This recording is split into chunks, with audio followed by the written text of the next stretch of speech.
Comment je suis venu au cinéma? C'est une bonne question, mais j'aimerais bien commencer par deux verbes, aimer et faire. Aimer quoi et faire quoi? Du cinéma, certainement. Aimer le 7e art, cet amour, m'est arrivé, comme tous ceux de ma génération, par le biais de la FTCC, la Fédération tunisienne des ciné-clubs. Cette grande école, là où nous étions formés, là où, moi, enfant du Sud, d'un petit village perdu, qui s'appelle toujours Matmata, c'est comme ça que j'ai commencé à décoder, à voir et décoder l'image. Par la suite, venait l'FTCA, la Fédération des cinéastes amateurs tunisiens. C'était les deux grandes écoles. Parce que les rares personnes de l'époque étaient des gens aisés ou, par hasard, ils ont pu dénicher une bourse pour aller faire du cinéma dans les grandes écoles, telles l'IDEC, ou en Russie, ou peut-être à l'INSAS, comme Nouri Bourzouli, etc. Donc, c'est comme ça que l'amour est venu par le visionnage, par le décodage, par les débats du ciné-club hebdomadaire, les séances hebdomadaires. Personnellement, je commençais à en faire comme par hasard.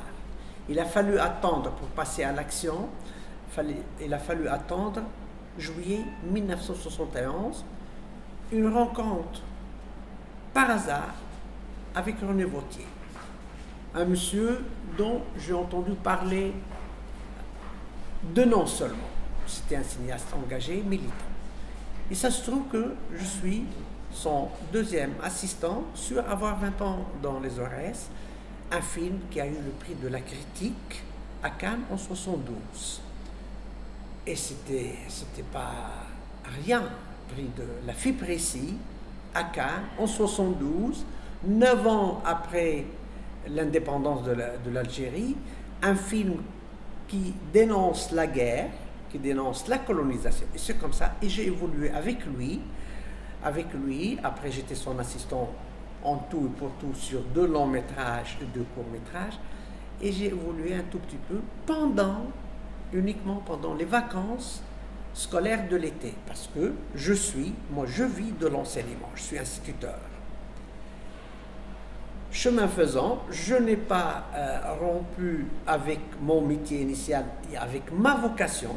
Je suis fils, de père en fils, nous sommes des instituteurs, coraniques ou modernes, peu importe, mais c'est comme ça, on transmet le savoir de génération en génération. Peu importe la pédagogie active, participative ou de transmission, mais c'était ça la vocation. Je n'ai pas coupé le cordon ombilical ni avec l'enseignement d'un côté, ni avec le cinéma de l'autre côté. Et je me suis, disons, j'ai appris à agir dans le cinéma militant français que je côtoyais, comme je disais, pendant les vacances d'été. Voilà. Qu'est-ce que c'est un intellectuel, ou plutôt un citoyen? Pour moi, un citoyen, c'est quelqu'un qui est à la fois un observateur de son environnement et quelqu'un qui réfléchit autour de lui. Le réalisateur, en l'occurrence, c'est quelqu'un qui capte les événements, qui analyse ce qui se passe dans la situation, autour de lui, dans la société. Et comme ça, il pourrait avoir des idées, et les idées ne manquent pas. Les idées sont au coin de la rue. Reste comment les hiérarchiser et comment les présenter. Parce que le cinéma, c'est l'art de narrer, de raconter. Peu importe le langage cinématographique, il a. Mais ce qui distingue un réalisateur d'un autre, c'est que est-ce qu'il sait capter ou non? Est-ce qu'il sait donner 2 plaisirs au spectateur, le plaisir de voir et le plaisir de réfléchir? Et quand un art donne ces 2 plaisirs, ce qu'il est un art complet et bénéfique, dont on en a besoin toujours pour miser sur le citoyen. Comme je le disais, j'ai évolué un peu dans ce cinéma militant. Or, le cinéma qui s'adresse à l'être, au citoyen, qui s'adresse pour essayer de faire une sorte de levier de la conscience et aussi de l'esthétique. Vous allez peut-être me dire, tu as fait jusqu'à maintenant beaucoup plus de films documentaires que de fiction. Mais l'esthétique documentaire, elle est très intéressante. N'oublions pas que le documentaire, le cinéma est né en tant que genre de documentaire. Il revient surtout si on voit depuis la Palme d'Or de Cannes qui a été attribuée à l'Américain, Michael Moore. Donc il y a un retour très très fort vers le cinéma du réel. Et si on fait une petite lecture ou analyser ou comptabiliser le nombre de festivals de par le monde, on va trouver que beaucoup plus de festivals, en quantité, beaucoup plus de festivals de documentaires que de fiction. Et comme on dit en arabe, dans le réel, dans le cinéma du réel, on s'identifie. On a un ras-le-bol de la fiction, de la science-fiction, parce que c'est vrai, elle ne fait que diluer. C'est comme un petit remède qui calme un peu le mal, sans l'extirper. Le documentaire, c'est autre chose. Il déracine le mal. Je voudrais parler de ma trilogie, Douleur et Résistance. Je ne voudrais pas parler de ce que j'ai fait, surtout avec Fitouri Belhibe, François Aude et François Choquet. Nous étions 4, 2 Tunisiens et 2 Français. C'était en 1974, c'était notre premier film sur l'immigration, mais avec de pseudonymes de peur. Et c'est un film qu'on peut trouver, au moins il a été immortalisé par Feu Guy Inbel, le fondateur de Cinéma Action. C'est un critique de gauche, et surtout dans son guide de 300 films anti-impérialistes. Le nôtre, ce film tunisien, il existe, vu son importance. Donc, moi, ce qui m'intéresse, c'est un cinéma qui parle de moi. Ce sont des images de mon peuple, des images que je puise, l'idée initiale que je puise dans ma société et que j'essaye de la refaire, de la représenter, parce que le cinéma, c'est une représentation. J'ai pensé, la première chose, c'est après 14 janvier, je pensais à tous les Tunisiens, quelle que soit leur opinion politique, qui, au nom de la liberté d'expression, se sont érigés pour la liberté. Mais ils ont payé très cher. Il y a certains même qui ont laissé leur vie. D'où colocante. Colocante, cette plante, petite plante, sauvage, mais très amère, de mauvaise odeur. Et ça voudrait dire tout.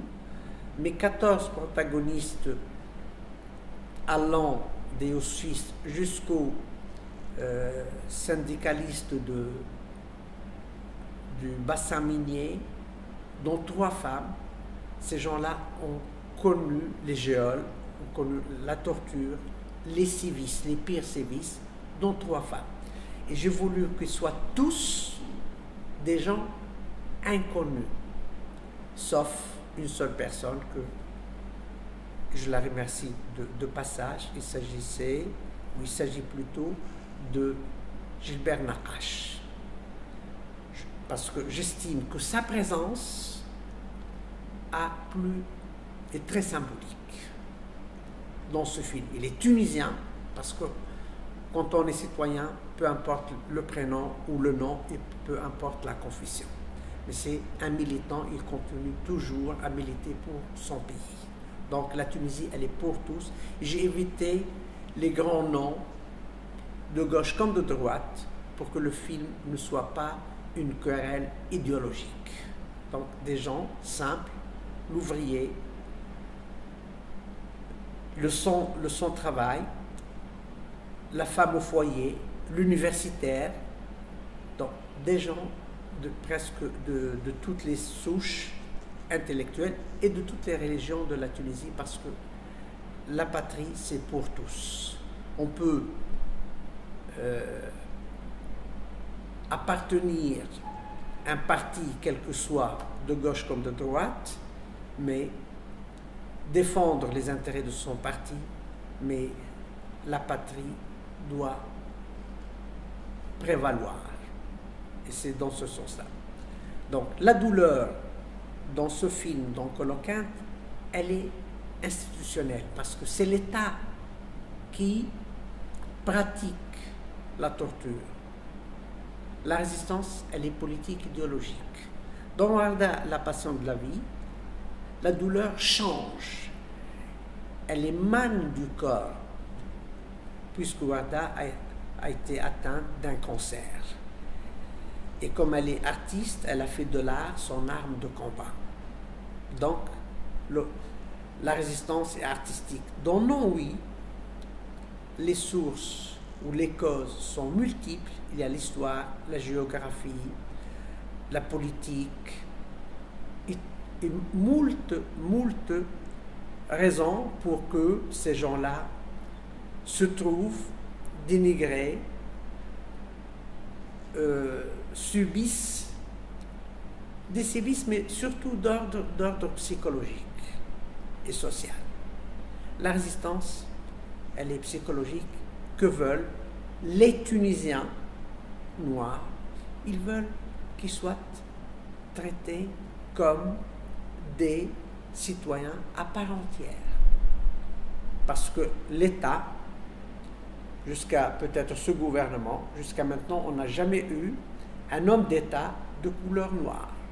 Et même Feu Taïb Sahbani, qui, d'après les connaisseurs, c'est le vrai maître de la politique étrangère. C'est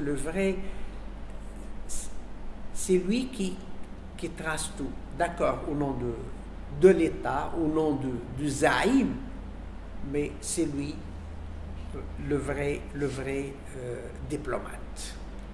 Il n'a jamais accédé à la magistrature supérieure, c'est-à-dire le secrétaire d'État ou ministre des Affaires étrangères. Voilà comment comment j'ai conçu ma trilogie. Et là, je prépare une nouvelle trilogie. Je vais citer uniquement sa thématique, c'est la mémoire commune. On aimerait bien que le cinéma, tel que vous faites ici dans cette fondation, vous êtes en plein dans un quartier où la culture est quasi ignorée. D'ailleurs, malheureusement, ce qu'on déplore tous, qu'il n'y a pas une politique d'État officielle, une politique culturelle. Il y a peut-être des projets qui arrivent avec des ministres, mais qui passent. Et celui qui arrive, il les suit les projets précédents.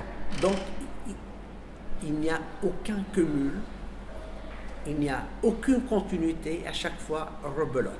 On commence à zéro, d'autant plus que nos ministres, certains étaient à la tête de leur ministère pendant 9 mois, même pas une année. On ne peut pas demander à une personne aussi enthousiaste soit-elle de laisser des empreintes. Donc je reviens à votre fondation. que je salue parce qu'elle mène la culture dans des quartiers qui en ont besoin. Et pour former un citoyen, il faut miser sur deux. C'est comme un être humain qui est debout, qui marche sur deux pieds, la culture et l'éducation. Et le jour où on aura deux politiques d'éducation à long terme et de culture, le jour où